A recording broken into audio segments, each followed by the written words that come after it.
मेरठ का एक खौफनाक हत्याकांड, प्यार, धोखा और अंधविश्वास की सच्ची कहानी।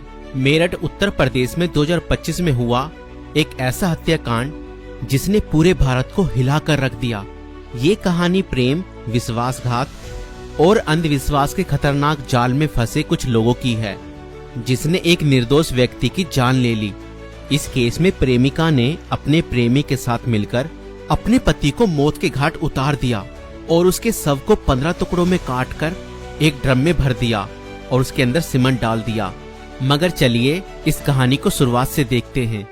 2016 में मेरठ निवासी सौरभ राजपूत की मुलाकात मुस्कान रस्तोगी से हुई। दोनों के बीच प्रेम हुआ और कुछ सालों बाद उन्होंने शादी कर ली। लेकिन यह शादी सौरभ के परिवार को पसंद नहीं आई, क्योंकि मुस्कान एक अलग जाति से थी। इसके बावजूद दोनों ने अपने रिश्ते को मजबूत बनाए रखा। सौरभ मर्चेंट नेवी में जॉब करते थे और लंदन में पोस्टेड थे। शादी के कुछ समय बाद सौरभ लंदन चले गए, जबकि मुस्कान अपनी बेटी के साथ मेरठ में रहने लगी। इस दौरान उनकी जिंदगी में एक तीसरा व्यक्ति साहिल शुक्ला आया, जो मुस्कान को पहले से ही जानता था। सौरभ के लंदन में रहने के कारण मुस्कान की नजदीकियां साहिल से बढ़ने लगी। साहिल, जो पहले से ही मुस्कान को पसंद करता था, अब खुलकर उसके साथ वक्त बिताने लगा। मुस्कान ने उसे यह यकीन दिला दिया कि वह अपने पति के साथ खुश नहीं है और वह साहिल से सच्चा प्यार करती है। साहिल शुक्ला अंधविश्वासी प्रवृत्ति का था और आत्माओं, तंत्र मंत्र जैसी चीजों में विश्वास करता था। मुस्कान ने इस बात का फायदा उठाते हुए उसके लिए स्नैपचैट पर एक फर्जी अकाउंट बनाया, जिससे वह साहिल शुक्ला की मरी हुई मां के नाम से चैट करती थी। इस फर्जी अकाउंट से वह साहिल को यकीन दिलाने लगी कि उसकी मां की आत्मा मुस्कान को पसंद करती है और चाहती है कि वे दोनों साथ रहें। धीरे धीरे साहिल पूरी तरह से मुस्कान की बातों में फंस गया। मुस्कान ने उसे यह विश्वास दिलाया कि अगर वह उसके पति सौरभ को रास्ते से हटा दे तो वो दोनों एक साथ रह सकते हैं। साहिल अब पूरी तरह से मुस्कान के इशारों पर नाचने लगा था। मुस्कान और साहिल ने मिलकर सौरभ को मारने की साजिश रची। 4 मार्च 2025 को जब सौरभ लंदन से मेरठ अपनी पत्नी और बेटी से मिलने आया, तब मुस्कान ने सौरभ की फेवरेट सब्जी कोफ्तों में बेहोशी की दवाई मिलाकर खिला दी।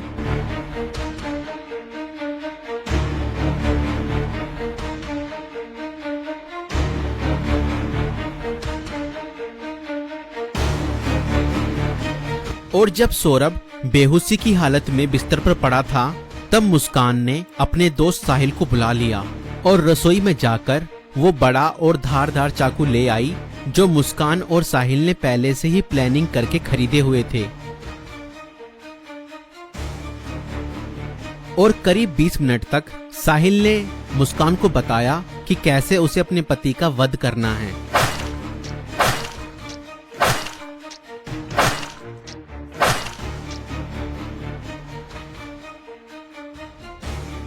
और फिर उसके बाद मुस्कान और साहिल ने सोते हुए सौरभ पर हमला किया और उसके हृदय पर 3 बार वार किए।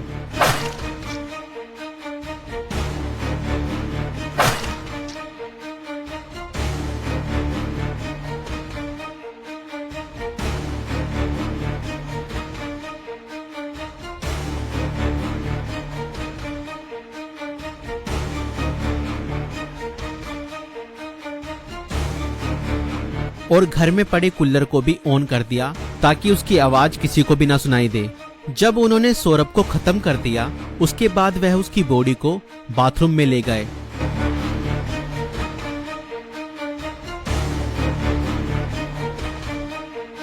और उसके शरीर को 15 टुकड़ों में बांट दिया।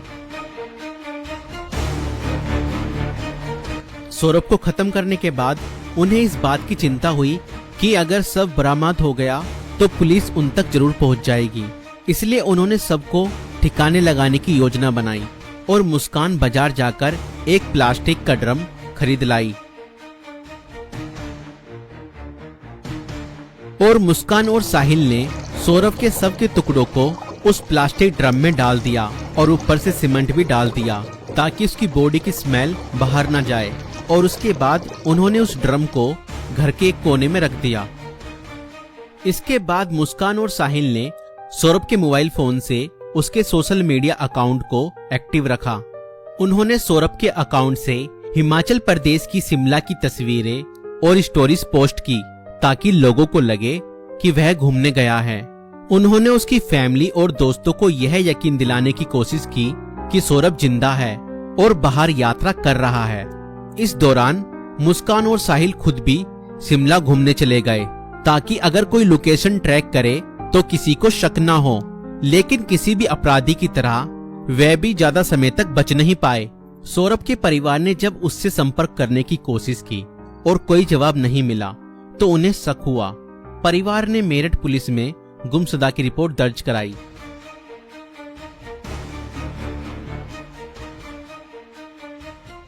और इसी बीच मुस्कान ने अपने माता पिता को बताया कि शायद सौरभ का मर्डर हुआ है और उसके घर वालों ने ही उसका मर्डर किया है। मगर मुस्कान के पिता ने कहा, नहीं बेटा, किसी के भी घर वाले कितना ही नाराज हो जाएं तो भी ऐसा कदम अपने बेटे के लिए नहीं उठा सकते। बेटा, मुझे सच सच बताओ, सौरभ कहाँ है? मुझे सच्चाई बताओ, मैं किसी से कुछ नहीं कहूँगा। और तब मुस्कान ने अपने पिता को बताया कि उसने और साहिल ने मिलकर सौरभ को खत्म कर दिया है। और इतना सुनते ही मुस्कान के पिता ने पुलिस को सारी खबर बता दी।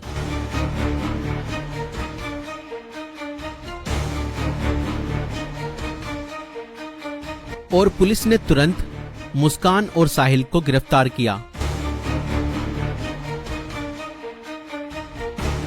और उस प्लास्टिक ड्रम को भी बरामद किया जिसमें सौरभ के शव के टुकड़े थे।